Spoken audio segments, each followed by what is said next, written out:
नमो तस् भगवतो अरहतो सम्मा संबुद्धस्स।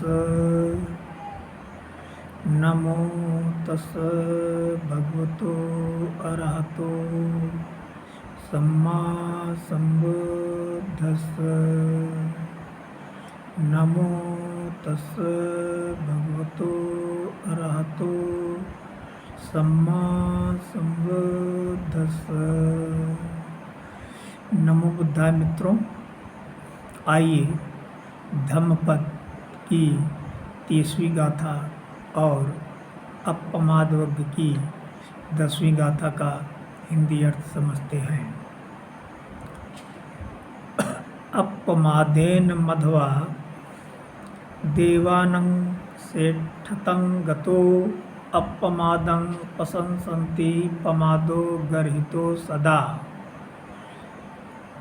अपमादेन प्रमाद रहित, मध्वा इंद्र, श्रेष्ठतम श्रेष्ठतम, गतो हो गया, अपमादं अपमाद की, अप्रमाद की, प्रशंसत प्रशंसा करते हैं, पमादो पमाद की,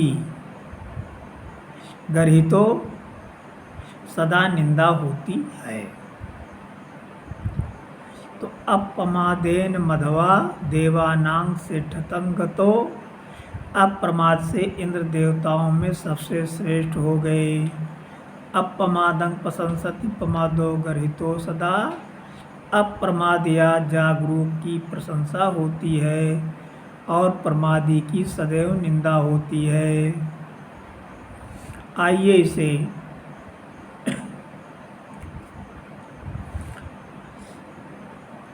एक गाथा के माध्यम से समझते हैं। गाथा महाली के प्रश्न की कथा से है। महाली के प्रश्न की कथा अप्रमादी प्रशंसनीय है। तो एक बार लिच्छवी का राजकुमार शास्त्रा का प्रवचन सुनने आया। वे उस समय वैशाली के ऊटागार बिहार में उपदेश दे रहे थे। वे शक्र अर्थात इंद्र पर प्रवचन दे रहे थे। उन्होंने इंद्र के गुणों का बहुत ही भव्य ढंग से वर्णन किया। महाली ये सब सुन रहा था। उसने विस्तृत वृत्तांत सुनकर सोचा कि निश्चय ही शास्त्रा इंद्र को व्यक्तिगत रूप से जानते हैं और उनसे उनकी भेंट हो चुकी है, अन्यथा वे इतने अच्छे ढंग से इंद्र के विषय में जानकारी नहीं दे पाते। लेकिन वो इस बारे में सुनिश्चित नहीं था। अतः अपनी शंका समाधान के लिए उसने शास्त्रा से प्रश्न किया। क्या प्रश्न किया? तब महाली के प्रश्न के उत्तर में शाक्यमुनि ने उसे समझाया, मैं इंद्र को खूब अच्छी तरह जानता हूँ। मैं ये भी खूब अच्छी तरीके से जानता हूँ कि वो शक्र या इंद्र कैसे बने और फिर देवताओं का राजा भी किस प्रकार बने। उन्होंने इंद्र के पूर्व जन्म की कहानी बताई कि इंद्र अपने पूर्व जन्म में मचाल गांव में मेघा नाम से जन्मा था। युवक मेघा अपने मित्रों के साथ भवन एवं सड़क निर्माण का काम करता था। उसने प्रण किया कि वो जीवन पर्यंत 7 नियमों का निश्चय ही पालन करेगा।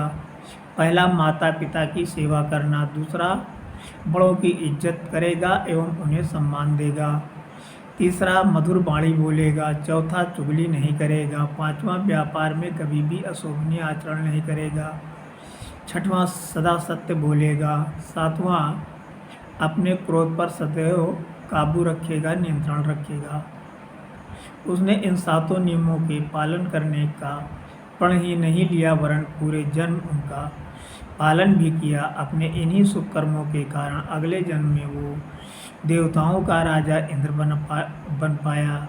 तब शास्त्रा ने उसे ये गाथा सुनाई। कौन सी गाथा सुनाई?